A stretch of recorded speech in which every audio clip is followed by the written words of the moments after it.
del Figlio e dello Spirito Santo. Amen. Il Signore sia con voi. E con il tuo spirito. Un saluto a tutti voi. Benvenuti a questo incontro e a questa celebrazione.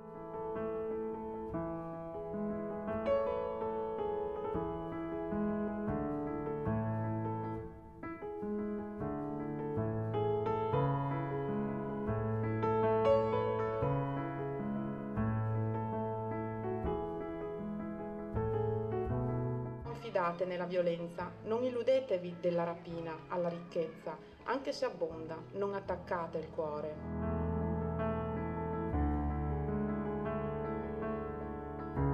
30 anni fa, in tempi da alcuni di noi conosciuti, non direttamente, ma come memoria.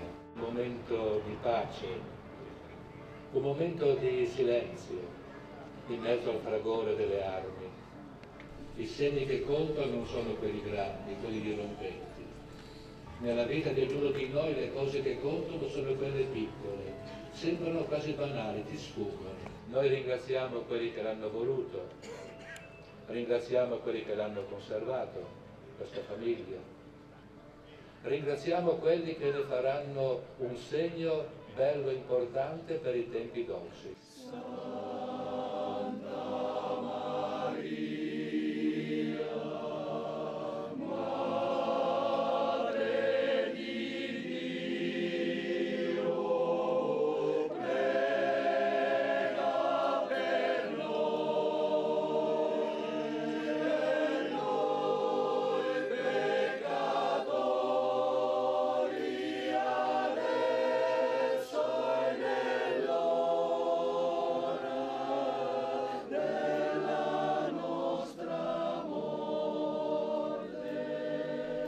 Prendete e mangiatene tutti. Questo è il mio corpo, offerto in sacrificio per voi. Prendete e bevetene tutti. Questo è il calice del mio sangue per la nuova ed eterna alleanza. Vi benedica Dio Onnipotente, Padre e Figlio e Spirito Santo.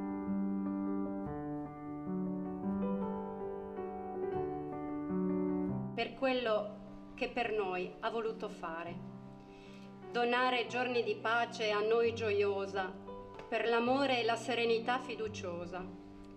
Osservando tante guerre, invochiamo il Signore che continui a proteggerci col suo amore, che liberi dall'odio il mondo, doni sempre pace e sia giocondo.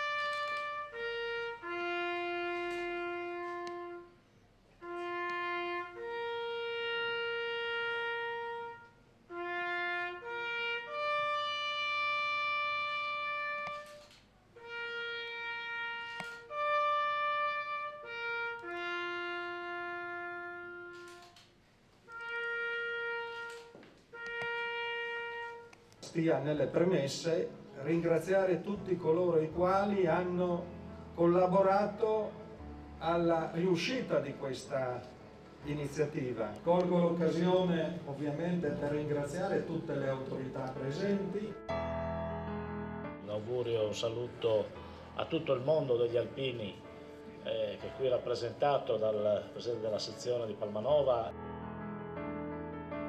Permettetemi come Consiglio regionale, anche a nome del vicepresidente Paride Cagnalutti che è qui con me, di portare soprattutto il saluto alla famiglia Maran che consegna da 100 anni all'opportunità di una comunità questo simbolo, questo monumento. Con il dialogo e con la comprensione potremo assicurare quella pace di cui per fortuna da 70 anni e più stiamo godendo. Ma soprattutto grazie per l'impegno alla testimonianza e al ricordo.